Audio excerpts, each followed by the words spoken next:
All right, Falcon fans, we are back. No more issues tonight. I provoke any issues forehand here on the podcast. Robert, please continue on with your aspects and thoughts of the Atlanta Falcons versus Minnesota Vikings. On the offense, we've got to get the ball out quick in the passing game. We've got to establish the run. Just got to handle that blitz. Brian Flores loves to dial up the blitz early and often. On the defensive side, against the Bucks last week, we showed that we can get the pressure. We've just got to finish. We've got to get to J.J. McCarthy and get him on the ground. We got to establish that dominant tone early on defense. If we can do both those things, I think we'll come out with this W. So, Robert, I agree wholeheartedly with run the football to get this thing started. Penix should not have to throw the ball 40-plus times in week 2 here against the Minnesota Vikings. You started out last week with a 1-2 punch combo at the running back position, as other teams around the league, such as the Detroit Lions, do very well. The Atlanta Falcons started that offensive scheme that way. They started out with Tyler Algier kind of in the running back position. The first handoff officially of the season was to Tyler Algier. You had Bijan out at the slot. There's reports from camp of Bijan working with Drake London on route running. I don't know if the Falcons are looking to use Bijan in the arsenal more than the run game, but whatever it may be, when both backs are on the field, it keeps that defense guessing. And we must all, keep it a buck here on the podcast. When you brought Tyler Algier on the field last week, it seemed as if the team knew that Tyler Algier was running the ball because there were very few snaps. Yes, their snap count kind of arranged around the same, Bijan and Robinson, as far as handoffs, but we all know Bijan's the load horse. Like, that's how the Falcons use him. That's how they've always used him, and that's probably how they're going to use him tonight. Bijan is a very special, talented player, hence the number 7 jersey on right this very moment. So Bijan is the unicorn of this offense, but can they establish a Tyler Algier? We're going to dive further into that here on this show.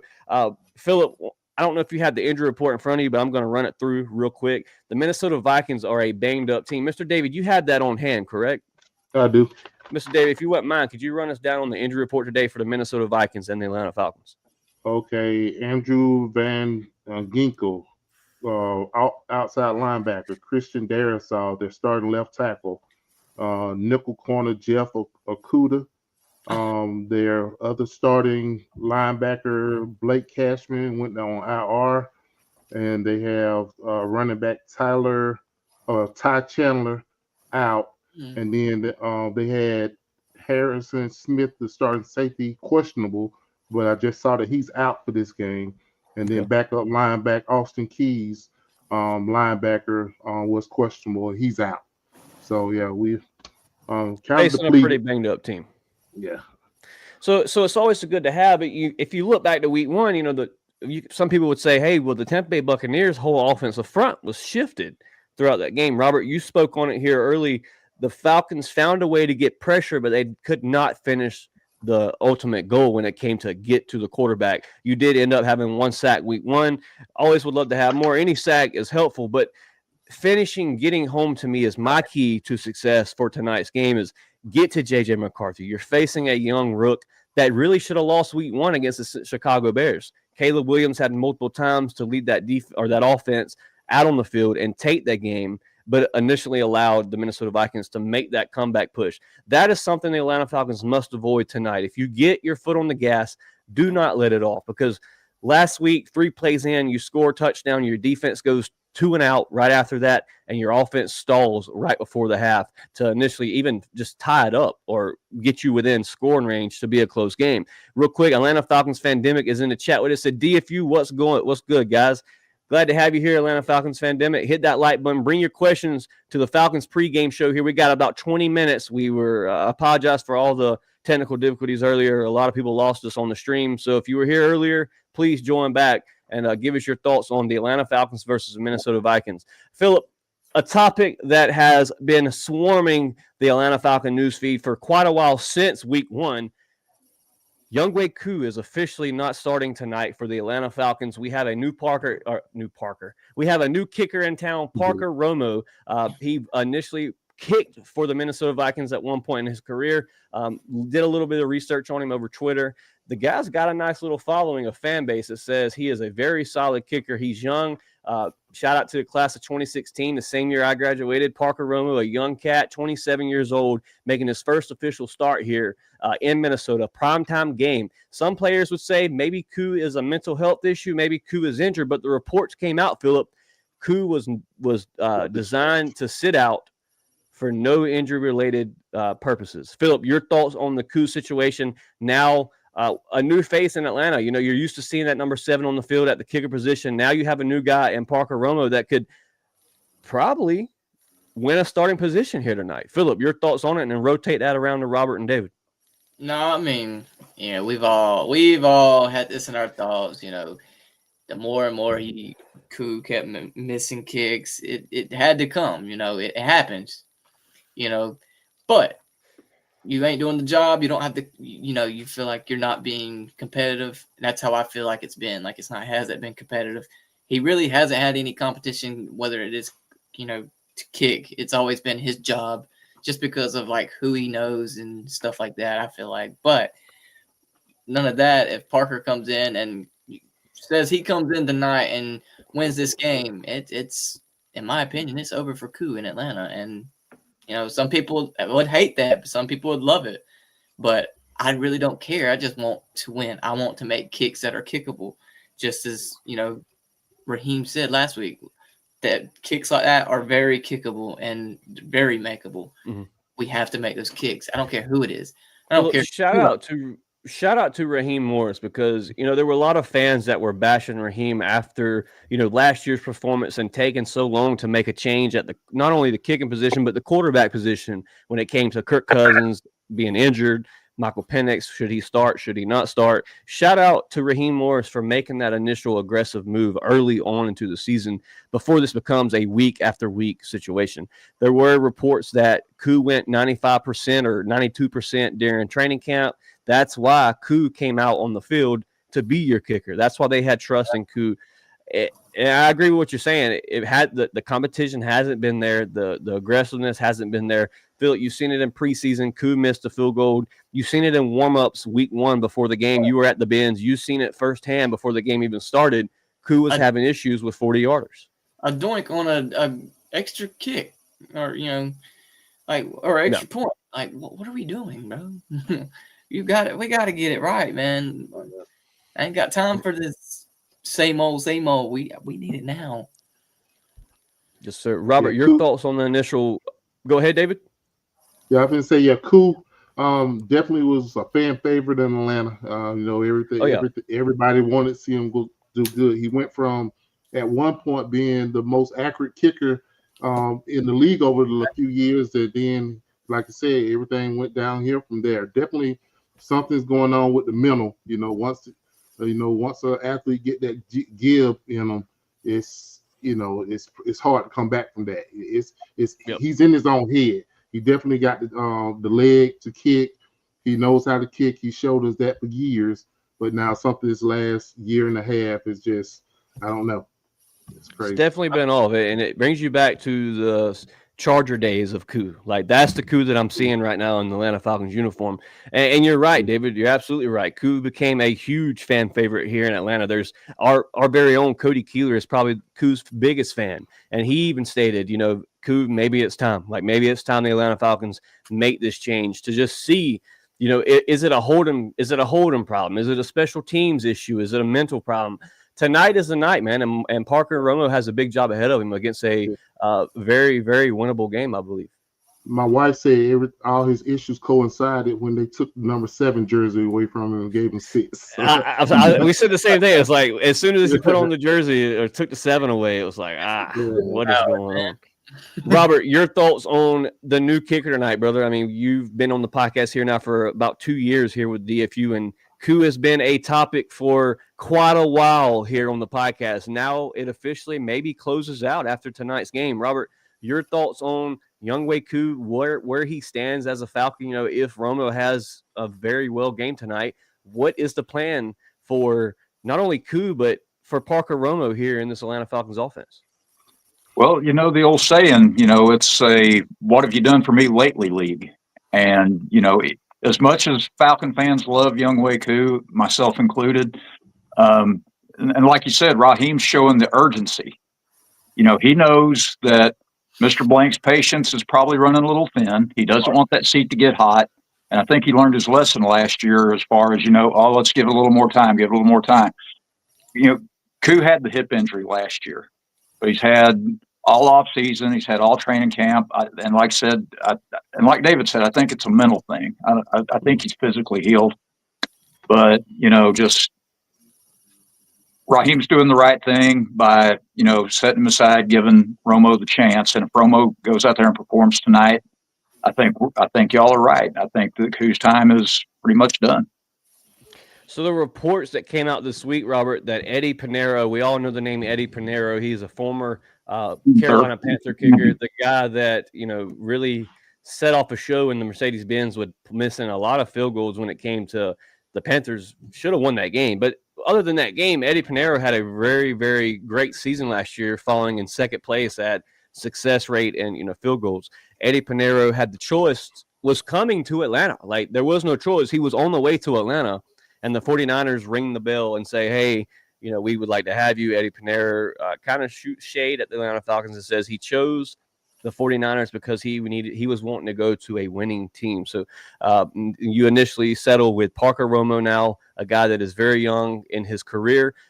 That's what stood out to me, that you went out and you got this guy that is very young that can be a franchise kicker. This isn't a guy that, if all goes well, this isn't a guy that you're going to sign just for this year and say, hey, we got a kicker situation in the offseason. This guy could be your kicker from here on out. Like, this could be the very well new face of the Atlanta Falcons kicker. Real quick, shout out to Sterling Woods over on YouTube. Glad to have you here. Pamela Stevens is in the chat with it. Rise up. And Sterling Wood is in the chat. Says, if the kicker does good tonight, Koo is gone.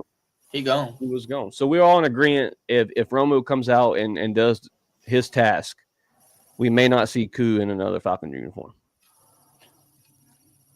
I think so. It is what it is, man. It's a business. As you said, Robert, it's a what have you done for me league. And that's the truest statement I've heard tonight on the podcast, because it's a business. And if you can't be consistent, thank you for the memories. Thank you for what you did here in Atlanta. Thank you for the games that you won for Atlanta. But initially, it may just be time to part way. Enough with the kicker position. Let's talk about the defense here for a second, man. You spoke on the pressure rate. What could the Atlanta Falcons do to finish that job? David, I want to come to you with this question. Jalen Walker, how do you feel about Jalen Walker playing just a dominant edge role? Or do you want to see, Walker play more of that coverage linebacker, what he did back in the Georgia days, that floating linebacker that was maybe not a QB spy, but if it needed to be, Walker was that guy, sideline to sideline, that's your linebacker to do so. David, your thoughts on Jalen Walker? Over 50% of his snaps last week were at that predominant edge rusher. Well, we brought him in to get to the quarterback, but like I said, I think that we have to play him in multiple positions. Like saying, we have to pick his spots. I don't think that he's gonna succeed just being a primary edge rusher. We got James Pierce for that. I think like you had it right on. You have to pick his spots where we send him, but I think he needs to play off the ball a little bit more. Him, Diablo, I think they have the speed to cover the flats, which is something I didn't see for the Falcons for years and years and years. It's something that frustrated me so much, is seeing the little swing pass out to the running back in the flat, and he's standing out there by himself and getting 10, 15 yards right there. But last week, they were on it. And, that play right there, probably I saw it 3 or 4 times, and I just saw somebody in that running back space making the tackle. So I think that that's his role. He's going to be covering some covering some tight ends and backside in the flat. So definitely not just a straight up edge rusher. Yep. Philip, your thoughts on Jalen Walker, man, week 2 here in Atlanta. Now let's keep in mind, Walker was a little banged up in training camp. He probably wasn't 100% week 1. I don't think he played bad week 1. I don't think he did, a terrible job. I just feel like, as Mr. David stated, if we played Walker off the ball a little bit, getting back to his college roots instead of that pro-dominant edge rusher. Philip, your thoughts on Jalen Walker and, initially the impact that he can make tonight in a very, very big game? I mean, no, I mean it's going to be a big night for him. I mean, they got pressure last week. We're just going to have to like Robert said earlier. We have to. They're going to have to like exploit it. You know what I'm saying? We're going to have to get there. We're there. We just got to finish it. You see what I'm saying? Some things that stood out to me on tape was J.J. McCarthy did have run design plays against the Chicago Bears. And there were run design plays. And this is a guy that's, used to this. He done it in college. He's quick. He's fast. He's strong. And this is the thing. If he hits him, he's rattled. Mm-hmm. And we seen it last week. We seen it multiple times. When JJ is rattled, just keep him rattled because he's not gonna. It's gonna throw off his whole entire game. The thing is, he was rattled last week, but he was able to snap back into it because Chicago allowed it.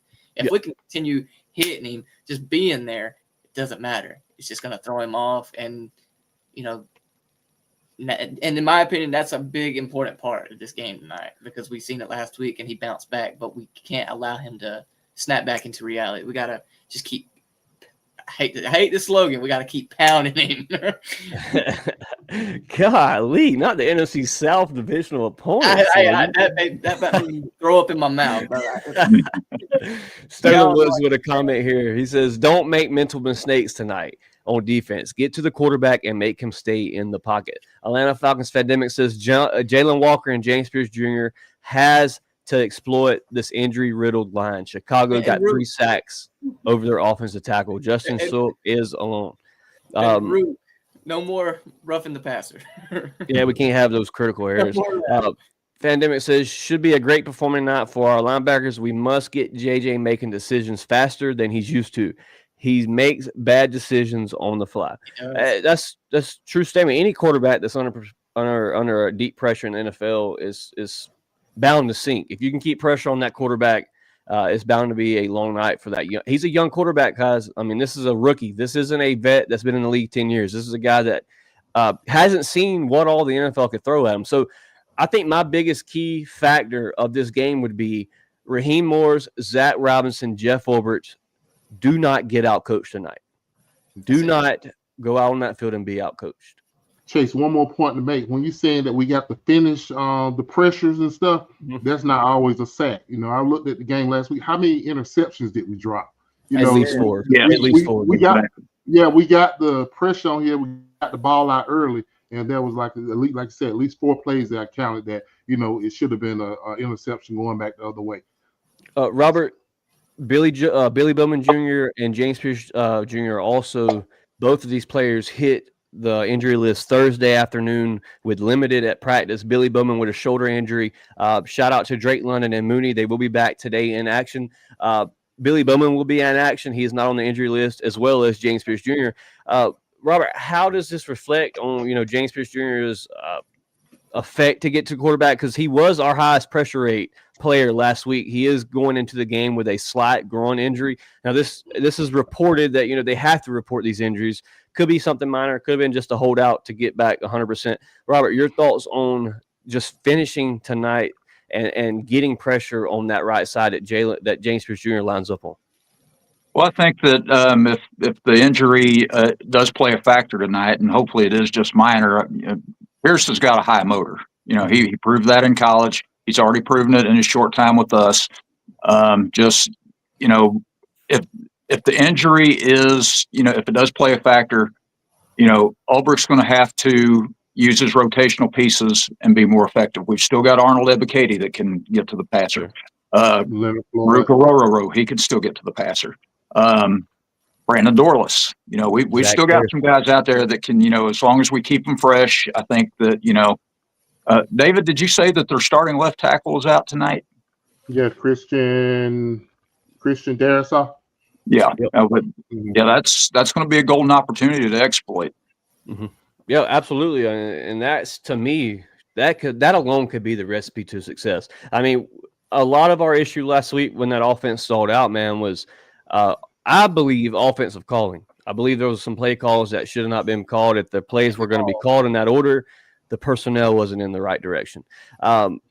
give me, you guys, Philip, we'll start with you and then rotate to Robert and David. Your keys to success tonight. I know we've kind of hit on this already, but what is the recipe to success? We're reaching that 8 o'clock mark. I wanted to be out here 20 minutes till the game.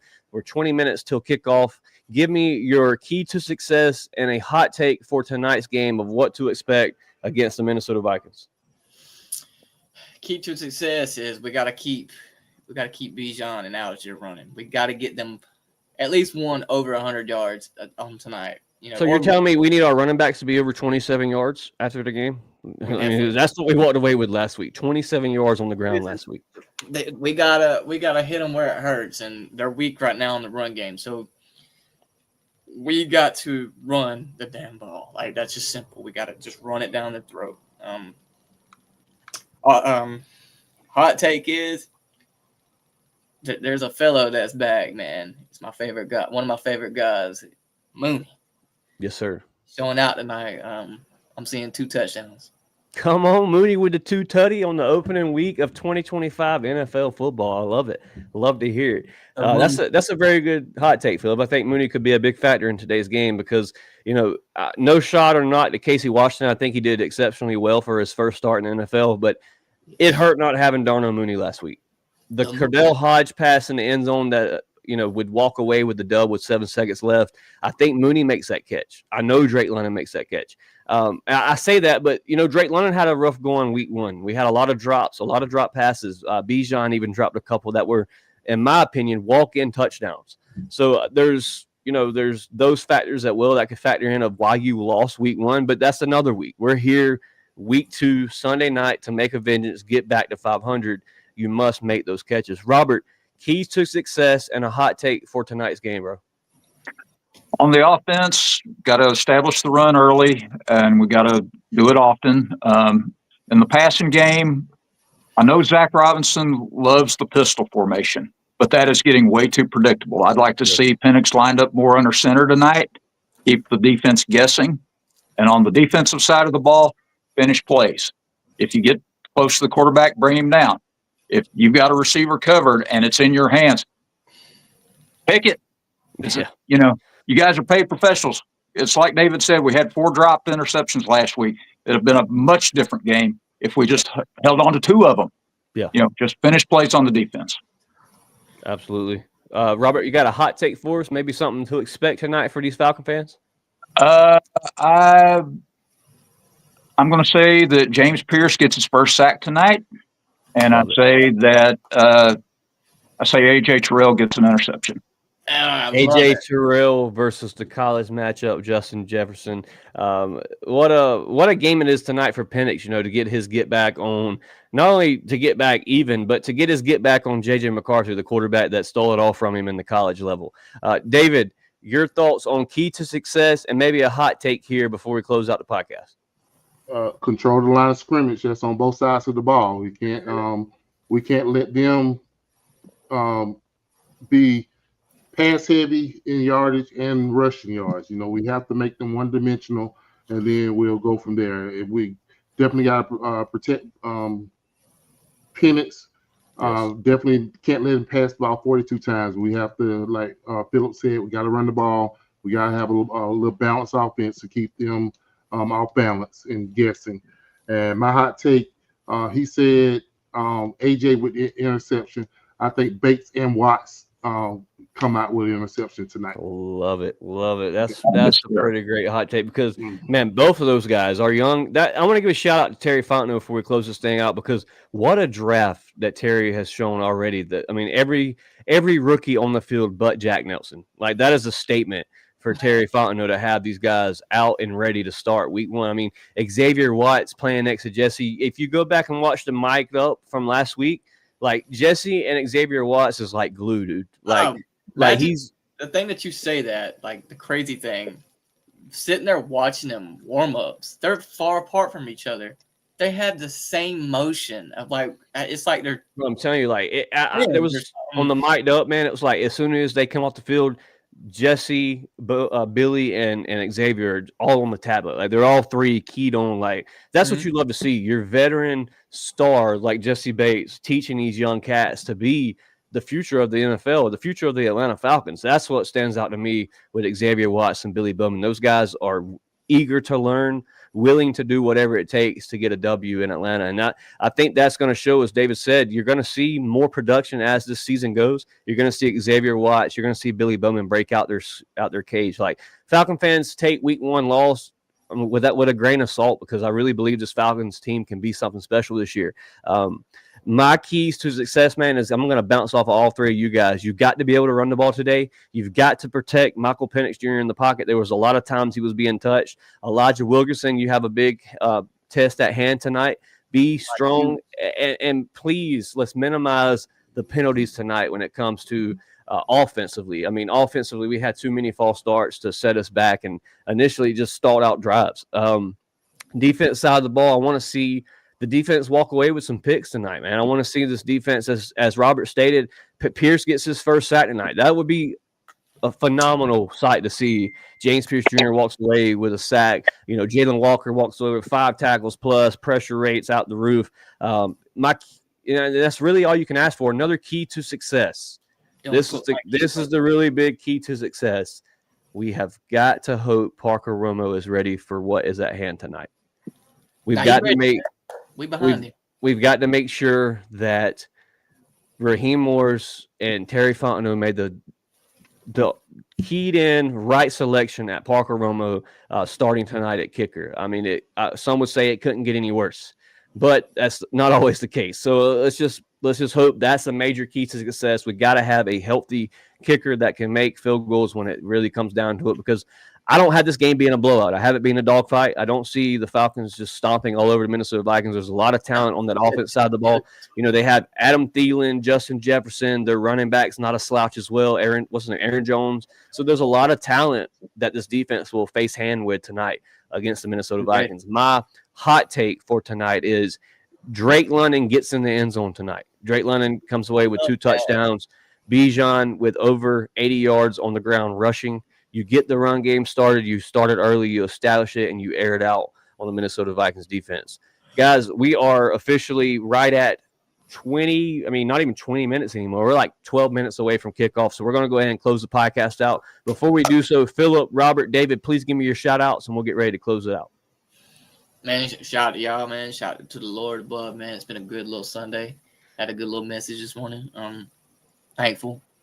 Shout out to the team. Shout out to Parker Romo, man. I hope you do well, man. I'm behind you, big dog. Whatever happens, I think you're ready, dog. For the rest of the team, let's get this win. And, as always, man, rise up. Rise up, Philip. It's always a pleasure to have you on the podcast, brother. Glad to have you here tonight. Appreciate you coming through to talk some Dirty Bird football. Robert, shout outs for tonight, brother. Shout out to the good Lord above for keeping his hands on us and making sure that, keeping us safe and keeping us blessed. Shout out to you guys for letting me be a part of this. It's an honor as always. David, it was an honor to have you on tonight. It was a pleasure. Thank you. Shout out to the Falcons themselves. Just go out there and just ball out tonight, guys, and just bring home that W. And as always, shout out to my family, Brianna, Peyton, Zach, and Christy. I love you all, and rise up. Rise up, Mr. Robert. We got to get the dough tonight, baby. David, man, it's been a pleasure to have you here on the podcast. We're going to get you back on very soon, probably a recap of the Minnesota Vikings, because tonight was just a mess up from the start when it comes to on my end with the computer. I don't know what happened tonight. That usually doesn't happen. So, Robert, David, I want to say thank you for sitting through that and dealing with the issues here tonight. We're definitely going to get you back on the show so we can do a full hour podcast. Shout out for tonight. Anytime. Looking forward to it. Thank you, DFU, for having me. Like I said, 12 minutes to game time. Energy picking up right now. Getting ready. That's it. Hey. Here we go. 24-27. Falcons win. Parker Romo, game-winning field goal. Let's get it. Let's get it. Yes, sir. David, man, once again, dude, it's been a pleasure to have you on the show. Philip, Robert, you guys always do a fantastic job here for the podcast. Couldn't thank you guys enough for what y'all do for the channel and for the Atlanta Falcons organization, content creators, pushing out content for these Falcon fans. As you see in the comment section, these guys love the show, man. They come in week after week Without you guys in this comment section, this podcast is not possible. So I want to give my first shout out to everybody that tuned in tonight. You could have been anywhere in the world, but tonight you were with DFU talking Falcon football. Shout out to you guys for being here. Shout out to all my co-hosts, Cody, Philip, Robert, Rick, maybe David very soon. Hashtag shout out to everybody on, my end of the family, my wife, my 2 beautiful babies. Praise God for everything that, he's thrown my way in 2025. There's things that, we may not understand as people, but there's always a plan that God has in store for you. So always stick through with it, because I promise you, in the end, at the end of the tunnel, the light is much, much brighter. Shout out to Atlanta Falcons fan. He said, DFU in the building. Let's go. It's time to watch some Falcon football, so I will not hold you guys up any longer. Shout out. Go ahead. Shout out to the Saints and the Panthers for taking the L. Not the 0-2. Not the 0-2, Philip. Why are you doing them like that? It's not even hate week, Philip. It's not even hate week yet. It's hate shout week. out to y'all guys, it's hate week for me every week, man. Hey, shout out to the Falcon fans. We about to walk away with this dub. As always, man, it's your boys from Dirty Fanatics United. A-Town down. Recognize game. Recognize game.